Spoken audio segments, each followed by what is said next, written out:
Puji Tuhan, kita boleh bertemu kembali dalam hadirat Tuhan. Kita boleh bersama-sama bersekutu dan beribadah. Ada sukacita, ada damai sejahtera. Kita bersyukur karena tidak semua orang mendapatkan kesempatan untuk beribadah seperti ini.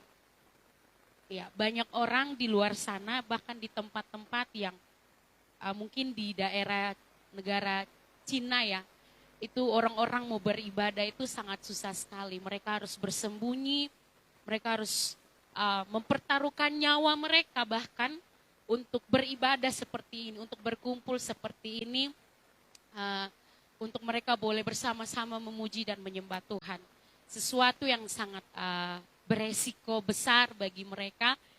Tapi kalau kita di tempat ini boleh beribadah, kita boleh diberikan kesempatan untuk memuji, menyembah Tuhan dengan sebebas-bebasnya, dengan seluas-luasnya. Kita pakai kesempatan ini untuk kita melakukan yang terbaik untuk Tuhan. Amin. Selama waktu masih ada, mari kita melakukan yang terbaik bagi Tuhan. Baik, puji Tuhan. Hari ini kita akan bersama-sama merenungkan, kita akan sama-sama belajar firman Tuhan dengan tema hidup bermakna dalam Kristus. Ya, coba sama-sama bilang hidup bermakna dalam Kristus. 1, 2, 3. Hidup bermakna dalam Kristus. Ya, kita baca dulu Alkitab di dalam Kolose pasal yang ketiga, ayat 5 sampai ayat yang ke-17. Ya, kita baca bersama-sama Kolose 3 ayat 5 sampai ayat yang ke-17. Sudah, kita baca bersama-sama dalam hitungan yang ketiga. 1, 2, 3.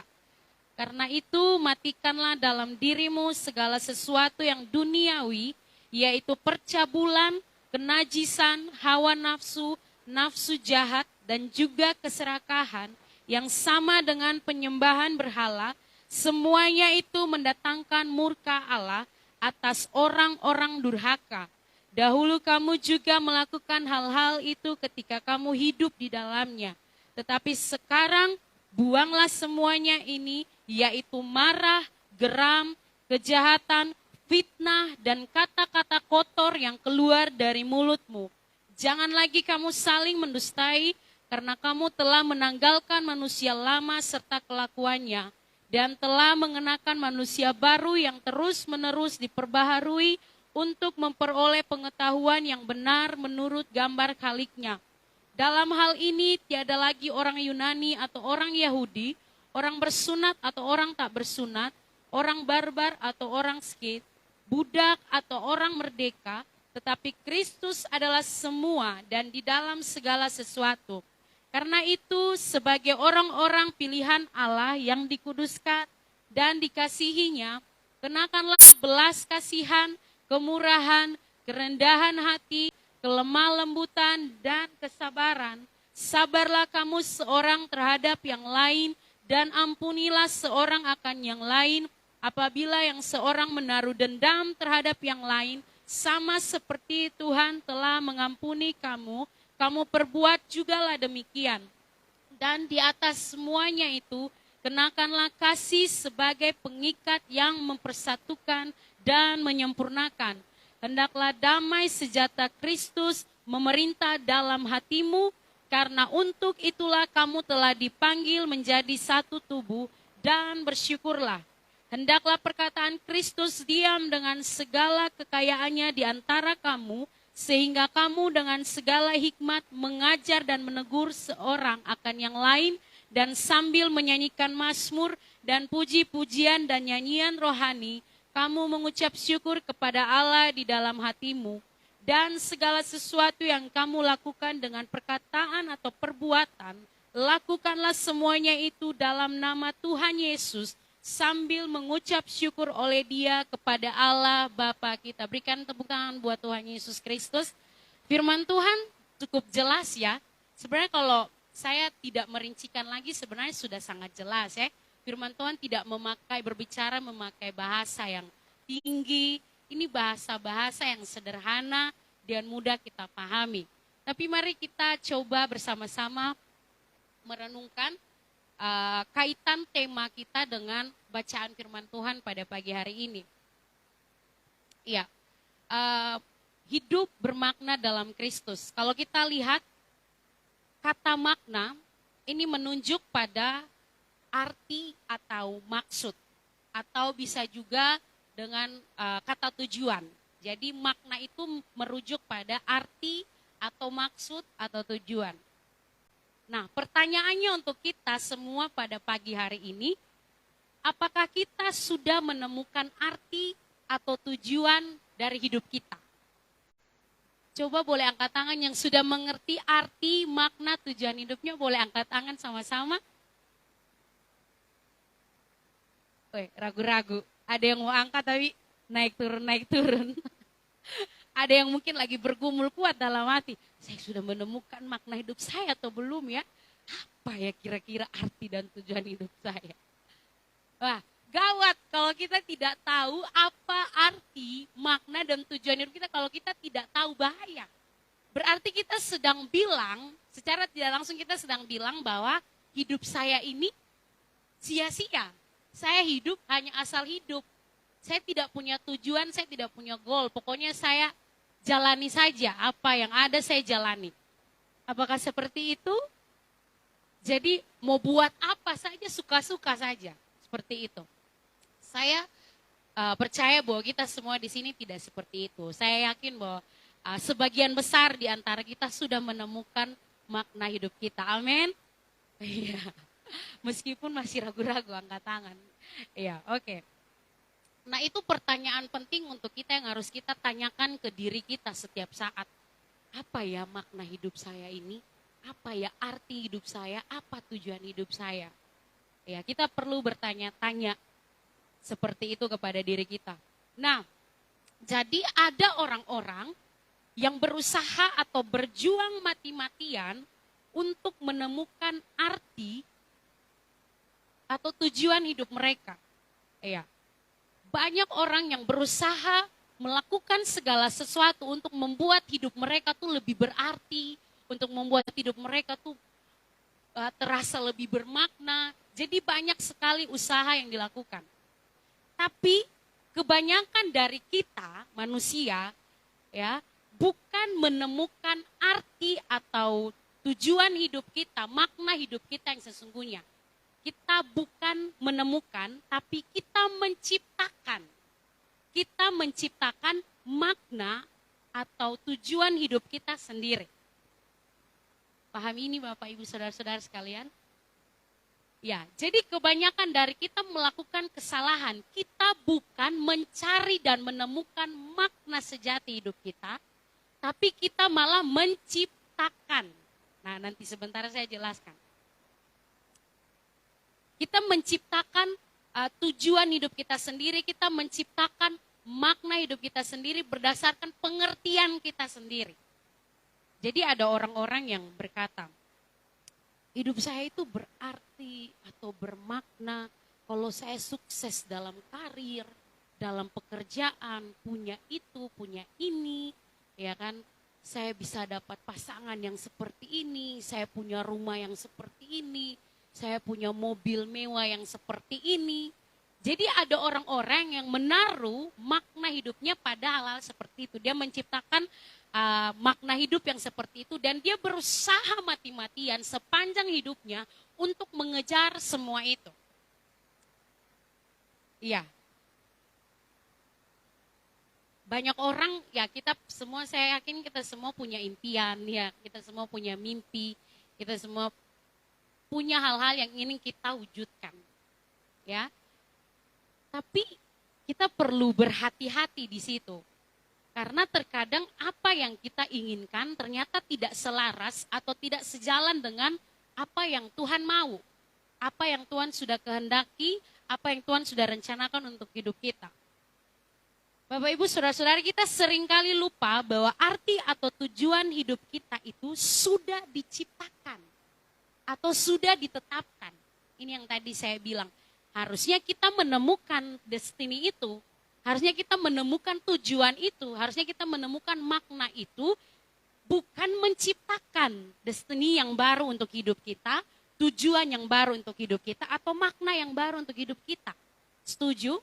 Karena apa? Hidup kita itu sudah ada dalam rencana Tuhan. Amin. Saudara percaya itu? Bahwa semenjak firman Tuhan berkata bahwa ketika aku ada dalam rahim ibuku pun Tuhan sudah merangkai, Tuhan sudah menenuni hidup kita sedemikian rupa. Sampai sedetail-detailnya Tuhan sudah memperhatikan. Jalan-jalan hidup kita Tuhan tahu. Dan dia punya tujuan kenapa kita ada di dunia saat ini. Kita ada di bumi saat ini, Tuhan sudah taruh. Oh ya, tujuan si A lahir ini untuk ini, tujuan si B lahir ini untuk ini, tujuan C lahir ke bumi itu untuk ini. Nah, sudah ada semuanya, sudah ada. Nah, masalahnya apakah kita mau mengejar, apakah kita mau mencari dan menemukan makna yang sesungguhnya, atau kita malah membuat makna baru sesuai dengan pemikiran kita. Kebanyakan kita buat makna baru. Kebanyakan kita buat tujuan kita sendiri. Kita buat rencana kita sendiri. Ya, seperti itu. Kita suka sekali membuat agenda-agenda kita sendiri. Lalu akhirnya kita banyak menemukan kekecewaan-kekecewaan karena ekspektasi kita tidak terpenuhi. Ya kan? Pasti banyak di antara kita yang seperti itu sudah buat plan nanti kalau di umur begini, harusnya saya sudah bekerja, sudah sukses, sudah mengumpulkan uang sebanyak ini. Di usia ini seharusnya saya sudah menikah dan di usia ini anak saya sudah berapa. Kemudian nanti di usia tua saya mau ke sini, saya mau ke sana, saya mau... Wah, banyak sekali sudah bikin agenda begitu kan. Kayak luar biasa sekali plan masternya itu kan. Tapi pada kenyataannya, pada pelaksanaannya kacau semua. Betul? Pernah seperti itu? Ternyata meleset dari patokan-patokan yang sudah kita buat. Tidak selamanya seperti itu. Karena apa? Rancanganmu bukan rancangan Tuhan. Seperti itu. Jadi kita mulai kecewa ketika kita menemukan bahwa ekspektasi kita tidak terpenuhi. Kita mulai putus asa dan mempersalahkan Tuhan. Protes pada Tuhan. Mulai banding-bandingkan hidup dengan orang lain. Kenapa dia saja seperti itu, dia bisa begini. Kok saya tuh seperti ini, begini. Mulai segala hal yang negatif mulai menguasai hidupnya. Bapak Ibu Saudara-saudara sekalian, mengejar impian itu tidak salah. Menjadi sukses dalam karir atau pekerjaan tidak salah. Punya ini dan itu tidak salah. Itu menjadi salah ketika kita ada di luar jalurnya Tuhan. Atau kita mengejar itu semua hanya untuk memuaskan keinginan daging kita. Hanya untuk memenuhi kepentingan-kepentingan ego kita. Hanya untuk memuaskan diri kita sendiri. Nah, itu menjadi salah kalau kita memiliki sikap yang seperti itu.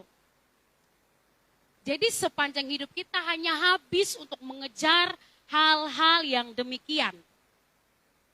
Ada orang-orang, banyak saya sempat baca artikel kemarin, jadi saya baca-baca tentang bahan ini.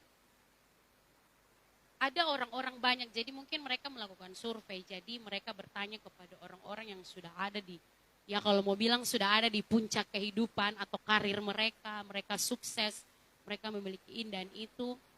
Dan kebanyakan mereka mendapati bahwa orang-orang yang sudah ada di titik itu, ketika mereka ditanyai, apakah kamu puas dengan pencapaian kamu? Apakah kamu sudah menemukan tujuan, arti atau makna dari hidup kamu? Kebanyakan mereka bilang kosong ternyata. Saya pikir ketika saya punya mobil mewah, ketika saya punya rumah mewah, ketika saya sampai di puncak karir tertinggi, saya akan merasa puas. Saya akan merasa senang, saya akan merasa bahagia yang bertahan lama. Ternyata tidak. Ketika saya ada di titik itu, saya mendapati bahwa itu kosong. Tidak ada apa-apanya. Ya saya bahagia tapi ya tidak bertahan lama. Seperti itu. Nah ini sudah ada dalam Alkitab. Cerita ini sudah ada dalam Alkitab. Siapa kira-kira? Siapa penulis kitab pengkhotbah? Ayo lo.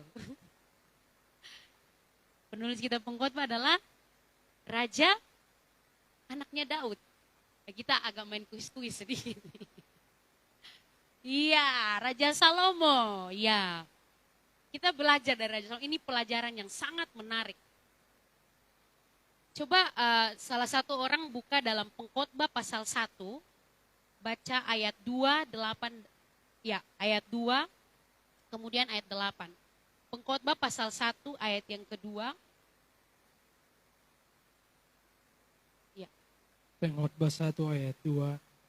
Kesia-siaan belaka, kata pengkhotbah, kesia-siaan belaka segala sesuatu Ayat adalah 8. sia-sia.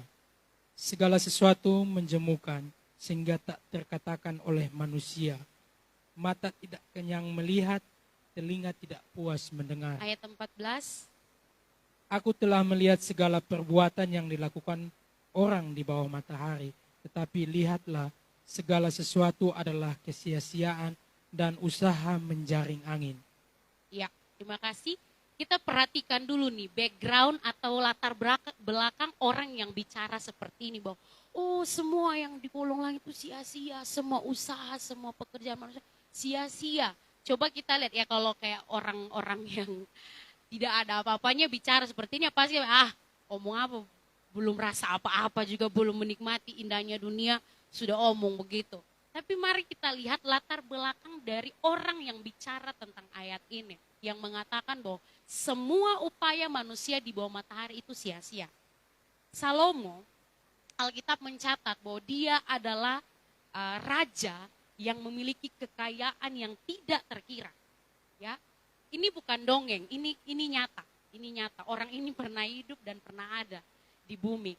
Dia memiliki kekayaan yang tidak terkira, hikmat, bijaksana, itu melebihi orang-orang pada zamannya sebelumnya, bahkan sampai saat ini tidak ada seorang pun, itu Alkitab yang tulis, tidak ada seorang pun yang memiliki hikmat seperti Salomo. Ya. Kemudian dia punya 700 istri dan 300 gundik. Dia punya istana yang mewah, tapi lihat, dia bilang apa? Semua upaya yang ada di dunia ini itu sia-sia. Jadi kelirulah orang-orang yang menaruh makna hidupnya kepada hal-hal seperti ini. Salomo sudah berangkat jauh dari situ.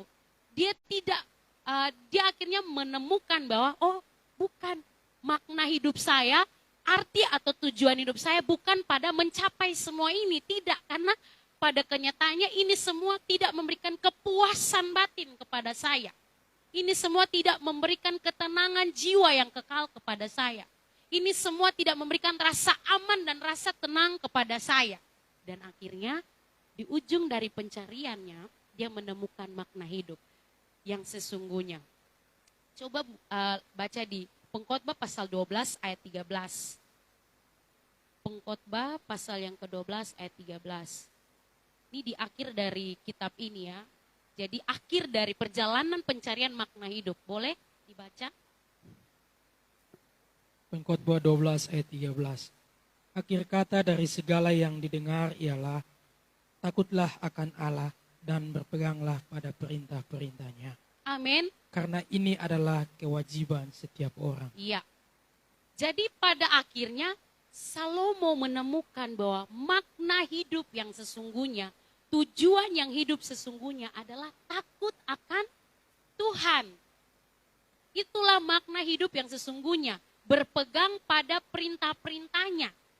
Mau jadi apapun kita hari ini di bumi, mau hidup sebagai orang apapun kita hari ini, dari suku manapun, dari status apapun, pada akhirnya makna hidup hanya akan ditemukan kepada atau pada takut akan Tuhan. Bapak Ibu setuju dengan saya? Ini bukan saya yang bilang, ini firman Tuhan yang bilang, bukan saya yang karang-karang mengarang di sini. Ini adalah perkataan firman Tuhan. Salomo akhirnya menemukan, oh iya, saya sadar ternyata hidup saya itu jadi bermakna. Hidup saya itu berarti, hidup saya itu punya tujuan yang jelas kalau saya takut akan Tuhan. Kalau saya mengikuti perintah-perintah Tuhan. Nah, ini senada dengan ayat bacaan yang tadi kita baca di dalam Kolose pasal yang ketiga ayat 5 sampai 17. Yang tadi disebutkan dalam Kolose pasal 3 ayat 5 sampai 17 itu semua adalah ciri-ciri orang yang takut akan Tuhan, yang berpegang pada perintah-perintah Tuhan. Jadi kalau di ayat yang ayat 5, ayat 6, itu bicara tentang keadaan hidup manusia lama seperti itu. Ayat 8 juga demikian, ada menyebutkan begitu banyak gaya hidup atau cara-cara hidup yang tidak takut akan Tuhan. Kemudian di ayat yang ke-12 dan 13 di situ ditunjukkan bagaimana hidup seseorang yang takut akan Tuhan dan melakukan perintah-perintah Tuhan. Jadi Bapak Ibu Saudara-saudari yang terkasih, makna hidup kita yang sesungguhnya ada di dalam Kristus. Amin. Tidak ada di luar sana. Tidak ada buat anak-anak muda di pacar kamu kah? Atau di pasangan, tidak ada di situ. Atau di tempat kerja kita atau apapun itu, kita tidak menemukan makna hidup di sana. Tapi kita menemukan makna dan tujuan hidup kita di dalam Kristus dan kita pergi ke sana untuk menjadi atau memberikan makna kepada hidup orang lain. Setuju? Nah, jadi persoalannya kita harus menemukan dulu, kita harus hidup dulu dalam arti dan tujuan hidup yang sesungguhnya. Nanti hidup kita juga akan jadi bermakna untuk orang lain. Kita akan mengajari mereka hidup yang bermakna itu seperti apa. Makna hidup kita bisa kita temukan hanya di dalam Kristus. Yang pertama, di dalam Kristus kita diciptakan sebagai manusia baru. Ayat 9 dan 10, jangan lagi kamu saling mendusta karena kamu telah menanggalkan manusia lama serta kelakuannya dan telah mengenakan manusia baru yang terus-menerus diperbaharui untuk memperoleh pengetahuan yang benar menurut gambar kaliknya. Karena Adam dan Hawa jatuh di dalam dosa, natur manusia itu menjadi berdosa, ya kan? Yang tadinya penuh kemuliaan Tuhan jadi rusak karena dosa. Akhirnya kita semua yang hidup sampai hari ini, semua manusia yang lahir di bumi ini hidup di dalam natur dosa. Jadi kita semua berbuat dosa. Tapi kita bersyukur bahwa lewat karya salib Yesus Kristus, kita sudah ditebus dan kita dijadikan manusia baru. Apakah ini kabar baik untuk saudara dan saya? Harusnya ini menjadi kabar baik Bapak Ibu Saudara. Harusnya kita bersuka cita setiap kali kita mendengar kabar ini. Setiap kali kita mendengar berita ini bahwa kamu sudah ditebus dari dosa-dosamu. Kamu sudah diselamatkan. Yesus Kristus sudah mati untuk kamu. Harusnya kita akan bersuka cita. Karena ini kabar baik yang tidak akan kita dapatkan di mana-mana. Ya, kita sudah ditebus dan dijadikan manusia baru. Hidup kita sedang berproses untuk menjadi serupa dengan Kristus. Jadi hari ini kalau kita masih hidup, Tuhan izinkan kita untuk berproses untuk semakin serupa dengan Kristus.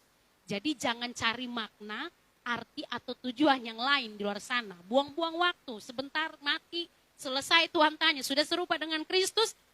Aduh, maaf Tuhan, saya sibuk mengejar ini dan itu Tuhan. Aduh, saya tidak sempat. Iya, saya memang sering mendengar khotbah pendeta di gereja, katanya tidak boleh marah, tidak boleh ini, tidak boleh itu harus begini, harus begitu. Tapi saya terlalu sibuk Tuhan dengan pekerjaan saya, dengan usaha saya dan sebagainya. Saya sibuk mengejar ini dan itu Tuhan. Jadi, aduh saya lupa Tuhan, bisa tidak saya dihidupkan kembali di bumi biar saya berjuang lagi serupa dengan Kristus? Oh, tidak. Mohon maaf, waktu Anda sudah selesai. Jadi, segala sesuatu yang kita harus kejar di dunia ini adalah keserupaan dengan Kristus. Amin, Bapak Ibu Saudara-saudari. Ya, yang kedua, menemukan makna dalam Kristus, makna hidup. Hidup yang bermakna dalam Kristus. Karena apa? Di dalam Kristus kita dipilih, dikuduskan, dan dikasihi Allah. Hebat tidak ini? Ya kan? Manusia berdosa, rusak, hancur, tidak layak sebenarnya, tapi dipilih. Siapa sih di dunia ini yang mau pilih orang yang nakal, peminum, pemabuk, ya kan? Yang suka main perempuan, urak-urakan, pokoknya aduh tampangnya saja tidak membawa kehidupan sama sekali. Siapa sih yang mau datang? Kamu saya pilih ya, kamu jadi pemimpin ya, kamu memimpin gereja ini ya. Tidak ada di dunia ini seperti itu. Cuman Tuhan Yesus yang bisa lakukan itu. Ya, kalau misalkan kayak mungkin kita dipilih oleh presiden mungkin untuk melakukan sesuatu. Oh iya, saya pilih ibu ini untuk melakukan tugas ini. Pasti rasa bangga ya. Pasti kita rasa wah terhormat sekali hidup saya bangga sekali. Saya diberikan kesempatan. Tapi ini kita dipilih oleh Allah pencipta langit bumi, raja di atas segala raja, oleh Tuhan Yesus Kristus. Kita dipilih dan dikuduskan dan dikasihi Allah. Jadi Bapak Ibu Saudara-saudara yang terkasih, menyadari bahwa kita sudah dipilih oleh Allah, kita dikuduskan, karena tidak ada seorang pun manusia di dunia ini yang bisa menguduskan dirinya dengan perbuatan baik. Mohon maaf, kalau Bapak Ibu dan saya berkata bahwa, oh saya bisa menguduskan hidup saya dengan perbuatan baik saya. Tidak Bapak Ibu. Kita dikuduskan terlebih dahulu lewat pengorbanan Yesus Kristus, baru pengudusan itulah yang akan mendorong kita untuk hidup seturut dengan firman Tuhan, seturut dengan kehendak Tuhan. Jadi tidak ada satupun perbuatan baik kita yang bisa menyelamatkan kita. Amin. Jadi jangan bangga dan merasa bahwa saya baik, saya melakukan kebaikan. Tidak. Kita bisa hidup dalam kebaikan, kita bisa melakukan firman Tuhan, itu hanya karena anugerah Yesus Kristus semata. Jadi kita harus hidup dalam kekudusan. Hidup kita harus jadi berkat untuk orang lain. Karena hidup yang bermakna itu tidak berpusat atau berfokus pada diri sendiri. Hidup yang bermakna itu fokus dan pusatnya juga kepada orang di sekitar kita. Bagaimana kita bisa berguna, bagaimana kita bisa bermanfaat, bagaimana kita bisa berdampak kepada orang di sekitar kita. Tuhan Yesus memanggil kita, memilih kita untuk menjadi perpanjang tangannya untuk menolong orang-orang yang mengulurkan tangan kepada Tuhan Yesus saat ini. Apakah kita bersedia menjadi perpanjangan tangan Tuhan, mengulurkan tangan kita supaya Tuhan Yesus bisa menjangkau orang-orang yang sedang mengangkat tangan memohon pertolongan. Dan yang ketiga, yang terakhir, di ayat yang ke-15 di situ dikatakan bahwa hendaklah damai sejahtera Kristus memerintah dalam hatimu, karena untuk itulah kamu telah dipanggil menjadi satu tubuh dan bersyukurlah. Ya, Bapak Ibu Saudara-saudara yang terkasih, poin yang ketiga adalah kenapa kita menemukan makna hidup dalam Kristus, karena kita didiami oleh damai sejahtera Kristus. Ketika kita sadar bahwa kita sudah dijadikan manusia baru, kita sadar bahwa kita sudah dipilih, kita ditebus, kita dikuduskan oleh Tuhan, maka damai sejahtera Kristus itu akan memerintah dalam hidup kita, dalam hati kita. Banyak orang di luar sana, bahkan mungkin kita berusaha mencari damai, ya kan? Mencari damai, tapi damai yang diberikan oleh dunia ini itu tidak bertahan lama. Damai yang diberikan oleh dunia ini itu tergantung situasi atau kondisi. Jadi kalau kondisi keadaan hidup kita hari ini baik, semua terpenuhi, maka kita akan merasa damai. Kita akan merasa tenang, kita akan merasa sukacita. Kalau kita ingat, oh tabungan saya banyak, masih banyak, aman lah, bisa. Ya kan?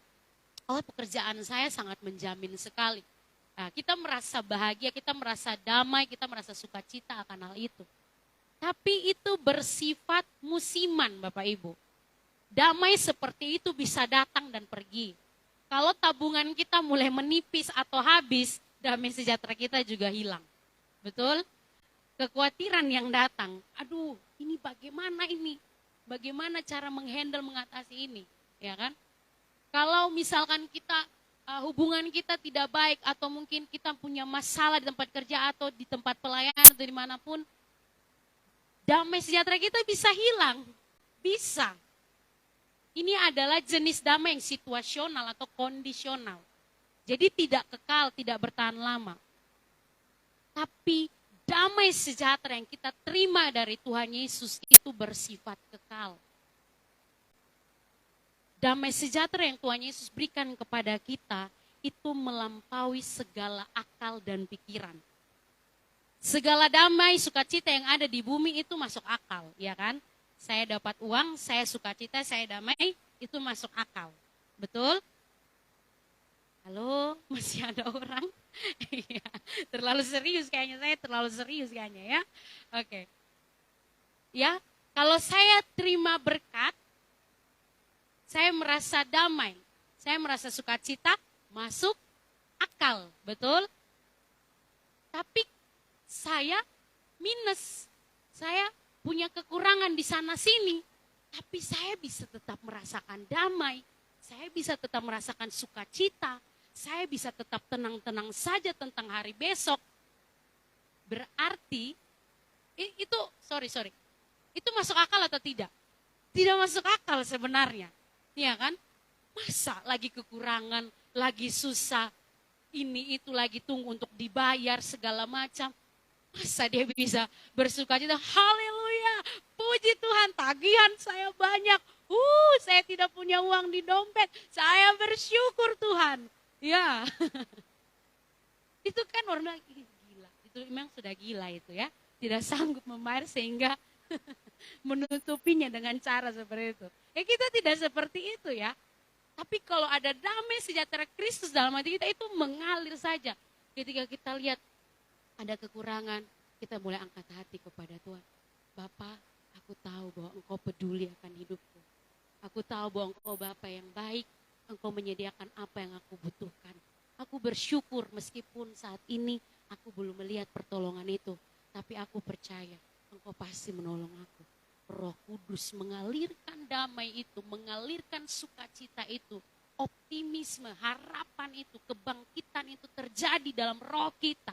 Sehingga sekalipun keadaan kita tidak berubah sama sekali, tapi roh kita menerobos segala penghalangan yang penuh dengan sukacita, penuh dengan damai sejahtera. Karena pengharapan kita ada di dalam Kristus. Amin. Hidup kita menemukan makna yang sejati. Kita menemukan tujuan yang sejati. Kita menemukan arti hidup yang sesungguhnya. Kita tidak perlu bersedih dan membanding-bandingkan hidup dengan orang lain. Kita percaya bahwa apa yang hari ini Tuhan percayakan kepada kita adalah sebuah tanggung jawab yang besar dan mulia untuk kita lakukan. Kalau kita setia melakukannya, Tuhan akan mempercayakan hal yang lebih. Setuju? Itu prinsip firman Tuhan. Jadi makna hidup jangan menciptakannya. Kita harus menemukan makna hidup itu. Di mana? Di dalam Kristus. Makna hidup kita ada di dalam Kristus. Jadi mari Bapak Ibu Saudara-saudara sekalian, saya mengajak kita semua untuk bersama-sama bersemangat, bergairah untuk mengejar, untuk menemukan arti, makna, tujuan hidup kita. Temukan itu, setiap hari bertanya pada Tuhan. Tuhan, saya ini mau buat apa di bumi? Engkau tempatkan saya di posisi ini, di sini, di sini, di sini. Itu untuk apa Tuhan? Tuhan tolong pimpin saya, Tuhan tolong bawa saya untuk saya bisa menggenapi tujuan Tuhan dalam hidup saya. Dan ketika nanti kita pulang ke surga, Tuhan akan bilang, luar biasa anakku. Kamu melaksanakan tujuanku dengan sangat baik. Kita menerima penghormatan dan pemuliaan dari Tuhan Yesus Kristus. Luar biasa tidak Bapak Ibu? Karena kita menjadi agen-agen surga yang tepat sasaran. Kita melakukan apa yang Tuhan kehendaki, apa yang menjadi tujuan Tuhan dalam hidup kita. Saya berhenti di sini. Tapi saya percaya bahwa Roh Kudus akan terus berbicara kepada kita, mengingatkan kita dan menyadarkan kita akan makna hidup kita yang sesungguhnya.